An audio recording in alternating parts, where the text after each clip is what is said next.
తమకు అపాయింట్మెంట్ ఇవ్వకుండా రాష్ట్రపతిని ప్రధానమంత్రి నరేంద్ర మోదీ అమిత్ షా ఒత్తిడి చేస్తున్నారని సీఎం రేవంత్ రెడ్డి ఆరోపించారు.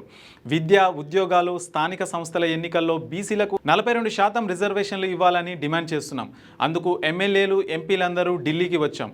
మేము రాహుల్ గాంధీ ప్రో ఓబీసీ, కానీ మోదీ యాంటీ ఓబీసీ.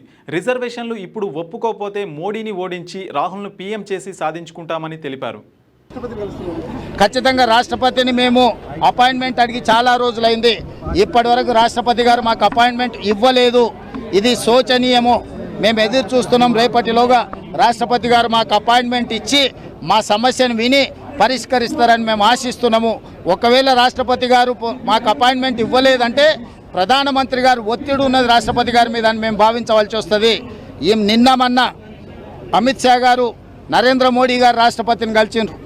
ఆ సందర్భంగా వీరు ఏమైనా మా అపాయింట్మెంట్ ఇవ్వద్దని వారి మీద ఏమైనా ఒత్తిడి చేసిండ్రేమో బలహీన వర్గాలందరూ కూడా ఆలోచన చేయాల్సిన అవసరం ఉన్నది.